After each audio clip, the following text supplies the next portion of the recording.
Well, let's go to our panel now. In Chicago is Ali Abunimah. He's the co-founder of the pro-Palestinian website, the Electronic Intifada. Tom Gross is in London. He's a Middle East media analyst. And in Washington, D.C. is Debra Shushan. She's the Director of Policy and Government Relations at Americans for Peace Now, an organization with a pro-Israel, pro-peace American-Jewish perspective on policy issues. Good to have you all on the program. Tom Gross, when we look at Kushner's plan, tell me why this isn't anything other than a historically illiterate, bad infrastructure and real estate deal. Well, it's quite the opposite. It's actually the biggest economic aid package since the Marshall Plan. It involves at least $50 billion investment. It involves creating also the infrastructure for a possible future Palestinian state, for good governance and so on, the rule of law and so on. And if you look at other peoples around the world who are like aid, take the worst, like people in Yemen or poor Syrians on the Jordanian-Syrian border, or many other people, they can only dream of such an investment opportunity. Ali Abunimah. Well, that's just pie-in-the-sky talking points. The reality is that this effort by the Trump administration is to distract attention. Even if we take it on its own economic terms, it's an effort to distract attention from what actually destroys Palestinian wealth and economy and plunges millions of Palestinians into poverty, and that's Israeli military occupation, settler colonialism, and apartheid. And I'll give a very concrete example here. The World Bank has concluded that Israel's military restrictions on Palestinian businesses and farmers in so-called Area C of the West Bank cost the Palestinian GDP 34% of its potential. So simply removing Israel's restrictions on letting Palestinians farm their own land, dig wells on their own land, build businesses on their own land, would be an immediate 34% jump in Palestinian GDP without all this fanfare of aid. The second issue that's incredibly important is one of credibility. We heard Kushner's speech about how much he cares for the Palestinian people. The plan contains quotes like, a healthy economy requires a healthy population, and claiming that there will be all sorts of investments in Palestinian healthcare. Well, let's see what the record is. The record is that when Kushner and the Trump administration came in, the first thing they did was cut off all US aid to Palestinian hospitals in occupied East Jerusalem, and cut off all aid to UNRWA, the UN agency that cares for the very poorest Palestinian Let me try and interpret that for a second, Ali. So perhaps, right? And again, I don't want to pretend to be their spokesman, but maybe they're saying we don't want to treat you like refugees anymore. We want to do business with you. What do you think? Well, they are refugees. That's the problem. I mean, millions of Palestinians are refugees and not allowed to return to their native land for one reason alone, which is that they're not Jewish. And that's why when Palestinians say Israel is a racist state or an apartheid state, that's what they mean. The sole reason 2 million people are caged in the Gaza Strip and shot at by snipers if they try to escape or protest is because they're not Jews. If they were Jews, Israel would tear down the fences, tear down the watchtowers, stand down the snipers, and invite them all to return to the lands and villages from which they're expelled. So that's the reality is they are refugees. You can't wish it away. And this is an attempt to go around the reality, to pretend it's something that it's not, and that the Palestinians are just ungrateful and stubborn, and poor little innocent Israel is at no fault. Debra, are they wasting their time in Bahrain? Yes and no. They are wasting their time in the sense that I would certainly agree that this is all smoke and mirrors, and frankly, it's embarrassing for the United States government to be engaging in such an utterly amateurish exercise that is divorced from reality. On the other hand, I think we should give credit where credit is due to the Kushner team, the architect of which, in terms of its policies, is really David Friedman, the U.S. ambassador to Israel.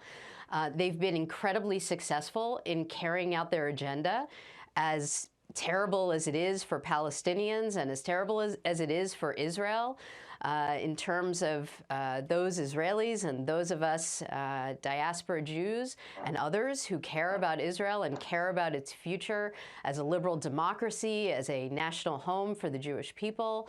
They've been incredibly successful in the sense that they are helping to put into place the agenda of Israel's right wing and ultra right wing.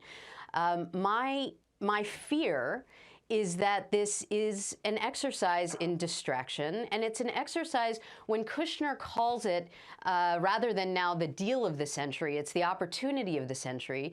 What he is setting up is the possibility that because Palestinians have already soundly rejected it for very good reasons, some of which were just outlined by Ali in his comments. When Palestinians reject it, it sets up the opportunity for the Trump administration and for Netanyahu and his government to say, look, once again, the Palestinians have not missed an opportunity to miss an opportunity.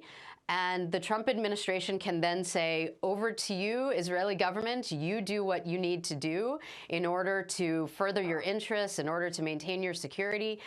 We had Prime Minister Netanyahu before the last elections, immediately before, announce his plans to annex the Israeli settlements in the West Bank. And so this, this gives the go-ahead. The Trump administration will give the go-ahead, as really Friedman has already done, for that to be put into place. And that's disastrous not only for the Palestinians, but for Israel as well. So, Tom Gross, there's no appetite from the Palestinians for this. They're actually protesting in the West Bank. They're protesting in Gaza. Might the plan have had more credibility if, in addition to this $50 billion long-term infrastructure project and this vision, the architects, Kushner and his team, also said, you know what, Israel, you have to give up the occupation. The West Bank settlements are not sustainable. That's not a good thing. You need to give up something as well. There's none of that there. Well, sorry. As I understand it, the Kushner team have said there's going to be the political aspect for the plan. What they're arguing, and let's presume there's going to be a possibility of an independent Palestinian state. You have to set up the infrastructure, the institutions, the economy for such a state to work, so it won't be a failed state on day one. The plan is not only about money, it's also about good governance, good institutions, property rights, the rule of law. A friend of mine who works at the Bank of England, who I spoke to earlier today, said it's one of the most impressive economic plans he's ever seen, and he is not a fan of the Trump administration. So your other guests might want to study this plan a little bit and ask, how on earth does it help the Palestinian people to turn down $50 billion in economic aid? Of course, it's not the end of the matter. But just to turn it down and complain, I mean, there's not another people on earth that wouldn't, I'm talking about another people who and you mentioned that earlier, yes. Okay, so let me ask Ali. We don't need those I want to pull out, Ali, one second. I want to pull out one small part of the plan, right? So, for example, you look at the document, there's one thing that says $150 million for new solar power facilities in Gaza. They have terrible electricity cuts. Hamas can't keep it together. The PA can't even, pay people's salaries and so on. In and of itself, $150 million for solar power in Gaza, you wouldn't really be against that, would you? No, of course I wouldn't be against that, but there's a couple of things. First of all, it's a lie that it's $50 billion for the Palestinians. I mean, Tom Gross should read the plan because it claims... No, it's 50. I didn't say only for the Palestinians, also for some of it's regional. Okay. Yes, no, but it's connected to the creation of the Palestinian. It says $50 billion over 10 years, of which 25 billion would allegedly go to the Palestinians. Over 10 years, of course, first of all, this is unfunded. No one knows where the money will come from. Secondly, that $2.5 billion a year is less than the wealth-destroying effects of Israeli military occupation. So simply ending the occupation, removing Israeli military restrictions, ending Israeli theft and colonization of Palestinian land, ending Israeli restrictions on Palestinian businesses would be worth far more than this pie in the sky. But to answer our host's question, about solar panels. Of course, solar panels would be great. The Israeli army is busy destroying solar panels in the West Bank so that Palestinians can't farm their land. The reason there's an electricity crisis in Gaza is because Israel restricts the amount of fuel coming in as part of its collective punishment of the population in Gaza. Israel restricts spare parts coming in from Gaza for Gaza's only power plant, which Israel has bombed repeatedly. This pie-in-the-sky plan addresses, it doesn't even acknowledge these realities. Again, Tom is trying to present this as, oh, this is a lovely, generous opportunity from Jared Kushner and company who simply want the best for Palestinians while ignoring the reality that the United States, and under the instigation of the Kushner team, has been aggressively supporting all of Israel's attacks on the Palestinian people, all of the wealth destroying, economy destroying, tree destroying, water polluting, realities of military occupation. And if we don't talk about that, then what this is a trolling exercise. So at the end of the day, people like Tom and people like Kushner can say, oh, you know, we tried, we did our best, but those stubborn, greedy Palestinians. Tom, both Debra and Ali have said that essentially, when after all is said and done, this isn't going to work out. And those who are currently sitting in Bahrain can just say, well, we gave it our best, but the Palestinians never want to show up and they don't care. Address that. First of all, I'm not Jared Kushner, I'm not American. I want the best for the Palestinians. Look, we're living in the reality of the situation. Israel is a strong country. Only yesterday, there was a trilateral meeting of national security advisors with the two superpowers, America and Russia, in Jerusalem with Israel. The reality is that in order to create a better situation for the Palestinians and a Palestinian state, just to boycott talks, and it's not just the Trump administration, over the 8 years of the Obama term, the Obama officials said also the Palestinian Authority barely wanted to talk. What is there to lose by sitting down and engaging and talking? How do you know it's going to be a failed plan if you don't even turn up and you don't even try talking? I mean, what you say pie in the sky, you've used that phrase twice. How exactly do you hope to advance a better situation on the ground for the Palestinian population of Gaza and the West Bank? Let me ask you a question, Tom. If you don't, okay, but I'd rather than point scoring asking me questions, I'd rather you reply to that. No, okay, I'd like to ask you a simple question. Do you oppose Israeli settlements in the occupied West Bank? I'm in general for two states. I'm for any people that want self-determination. No, that wasn't the question I asked. You asked me a question. You're going to let me finish, okay? I'm for self-determination of any peoples, okay? I'm also for the right of minorities to live within countries. So if Jews want to live in a future Palestinian state under Palestinian law, I think they should be allowed to live there just as Palestinian Arabs definitely do and should live in Israel. And I would apply that to any state in the world. Okay, so but I don't like ask that question. Wait. Israeli settlements are not lawful. They are land theft and against international law. And I asked whether you support or oppose that, and you couldn't answer it. And that's the problem with this discussion. Actually, I did answer it.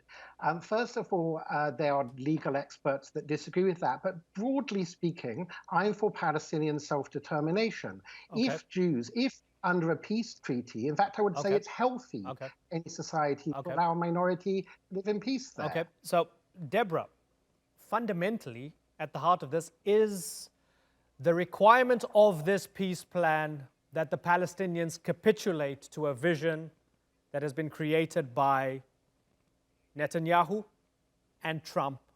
And is that going to be impossible? Well, of course, the Palestinians will never agree to that. I mean, we don't know what's in this Kushner plan. It's been promised for the lion's share of 2 years now, and put off regularly most of the time with regard to developments on the Israeli political scene, elections, and so forth. But what we do know is that we have a Trump administration that has made absolutely clear its animosity to two states.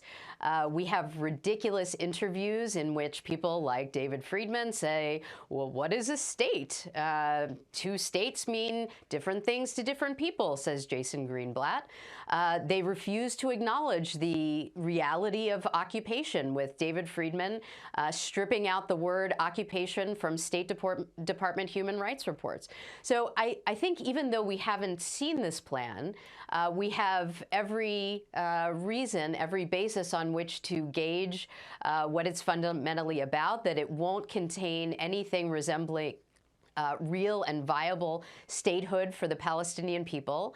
And of course, that's been a non-starter. I mean, that is a non-starter. You have the Palestinian Authority, which has continued under Mahmoud Abbas to push for a two-state solution, to desire a two-state solution. You have an Israeli government under Benjamin Netanyahu that has now made very clear that it does not desire that. The Trump administration does not as well. Of course, this is going to be something that the Palestinians reject. And again, it's ultimately not in Israel's interest either. Israel's interest is in living in peace and security with a Palestinian state. And I think it's pretty clear, even though we haven't officially seen this plan, that that's not going to be what's on the table. Okay, so it's been fascinating talking to all of you. Ali Abunimah, Tom Gross, and Debra Shushan. I've got to move on. Thanks so much.